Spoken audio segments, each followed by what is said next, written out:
Welcome to Asia Granny Bites, Thematic Stock Plays in China and Beyond on the Piranha Profit YouTube channel. I'm Mr. Piranha, joined by Ms. Profit. We're here to bring you actionable insights for retail investors, adapting fund strat, GR&Y themes to high-growth Asia markets. Every Wednesday at 2:01 p.m. UTC, 10:01 a.m. ET, 7:01 a.m. PT, 15 to 20 minutes, or 2025 for this premiere.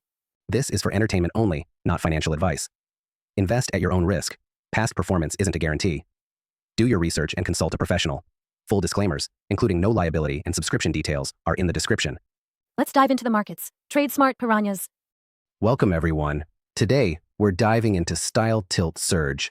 It's all about momentum and undervaluation, with a sprinkle of millennial influence and easing conditions. Feels, relaxed yet charged up, kind of like me in a t-shirt on vacation. Yeah, absolutely. And, I gotta say, that vibe's infectious. Switching from that formal suit energy to something more laid back. So, what's the key action here? Well, it's, the focus on momentum and undervaluation, right? Last week, we kicked things off with global labor suppliers, AI, robotics, and easing financial conditions. Today, though, it's all about Style Tilt Surge. Think rapid, style and market movement, highlighted on October 15th, 2025. Yep. On that note, let's jump into the macro scene.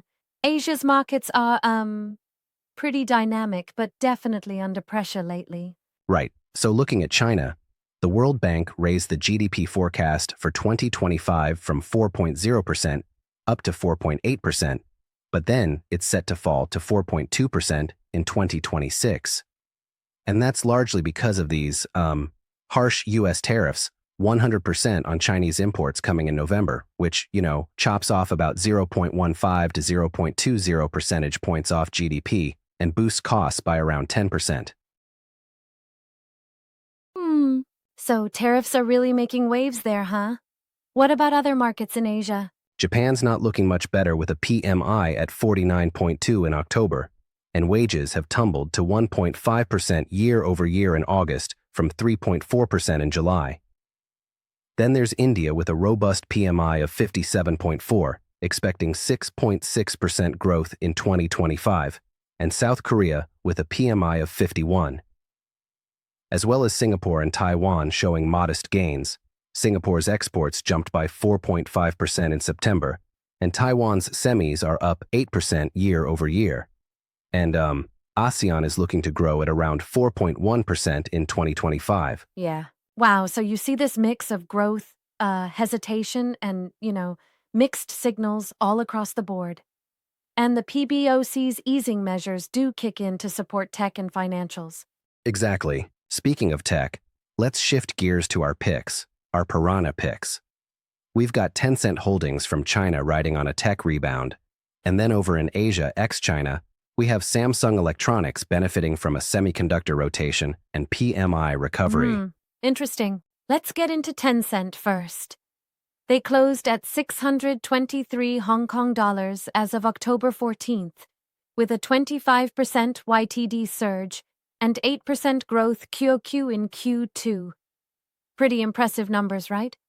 Absolutely. It's like, Tencent's got a massive diversified portfolio, gaming, social, fintech, and they've got 1.3 billion WeChat users backing that up along with strong R&D, but there are, regulatory challenges and heavy reliance on the Chinese market. Plus, those U.S. tariffs might reduce ad and gaming revenues by 5 to 10%. Yep, I see that. And then there's Samsung, closing at 91,600 Korean won, up 15% YTD and 5% QQ in Q2. Their leadership in semiconductors and TV technology really stands out, even though their smartphone share faces stiff competition from Apple and Xiaomi. Exactly. Samsung is riding, on its wide economic moat, think strong brand presence, scale in semiconductors, and integrated R&D. Of course, they face some risks too, like, supply chain issues, and those tariffs might raise costs by 10% for smartphones and TVs. But on the flip side, their semis are mostly exempt from these tariffs. Right. Now, I gotta ask, isn't there a bit more risk here with emerging market volatility, especially when we compare these two giants? That's a fair challenge. While Tencent leverages its network through WeChat and a massive user base, Samsung is all about scale and technology integration. Both have risks, Tencent with geopolitics and regulation, Samsung with market share shifts, but the ratings reflect these trade-offs. I get that. Let's dig a little deeper into the numbers then. In the fundamental technical rating segment, Tencent scored an overall 8.49 out of 10, right? Yes, that's right. Breaking it down, Tencent's fundamentals averaged around 8.14, revenue growing by 8%, margins solid at 35%, low debt, a healthy ROE of 18%, and free cash flow exceeding 50 billion Hong Kong dollars. On the technical side, it shines with its price staying above key moving averages, a strong RSI around 62, and robust stochastic signals, averaging 8.83. It's pretty, rock solid overall. Yeah. And Samsung's numbers come in a bit lower on fundamentals, around 7.29, with revenue growing 5%, a 25% margin, and an ROE of 10%. But then its technicals are also solid, averaging around 8.33, making an overall $7.81. Exactly. It's a bit of a trade-off. Tencent's got that extra momentum, whereas Samsung, while very strong technically, faces a tougher headwind in fundamentals. It's like, comparing two different flavors of risk and reward. Right. So, do you think it's safe to say that Tencent has a bit, more bite overall? Yeah, you could say that. Tencent's wide economic moat, driven by WeChat's network effects and a diversified portfolio, gives it that extra punch, even if regulatory concerns loom large. Samsung, on the other hand, bets on innovation and scale, especially in semiconductors. But, its fundamentals just aren't as explosive, making it a more tempered pick. Interesting. And then when we consider those secondary themes, the role of millennials and easing conditions, it really brings another layer into the mix. Millennials are reshaping consumer trends, and policy easing is fueling tech and financial sectors. Exactly. It's like a double whammy. The market's momentum isn't just a technical play, it's also driven by changing consumer habits and supportive economic policies.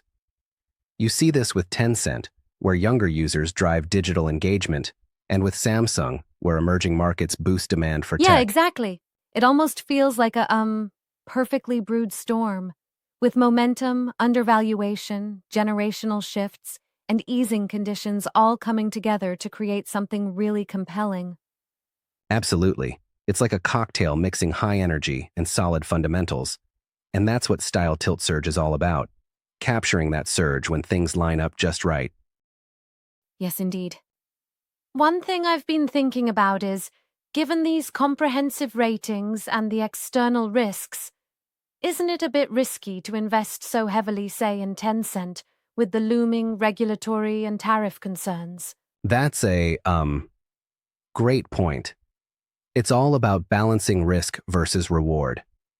Tencent's numbers look stellar, but the political risk, especially with tariffs and regulatory scrutiny, is real.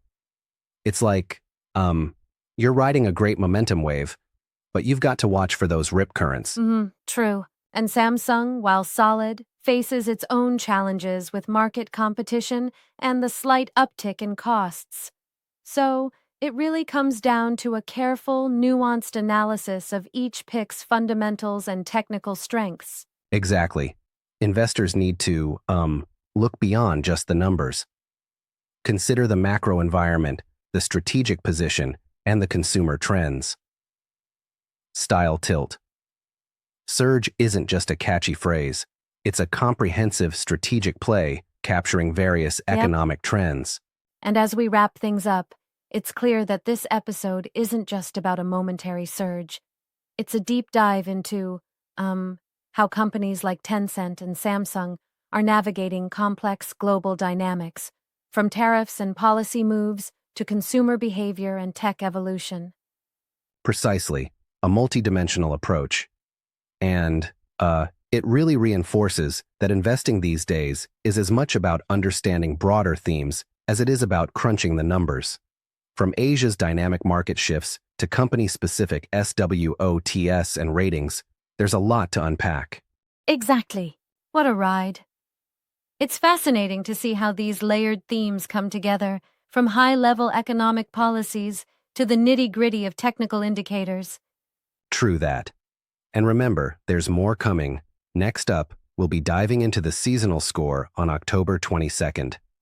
So, stay tuned for even more insights into how market dynamics are continuously evolving, riding that momentum wave. Absolutely. So, whether you're into tech rallies or are carefully weighing those fundamental risks, remember to trade smart, keep an eye on those global trends, and embrace the surge. The style tilt surge. That's it for this episode. Thanks for joining us on this, intricate journey through macro trends, deep dive SWOTs, and some robust technical rating insights, all wrapped in a chill yet dynamic vibe. Yep, really insightful. Until next time, keep your strategies smart, your eyes open to those market shifts, and, catch you on the next surge. Trade smart, everyone.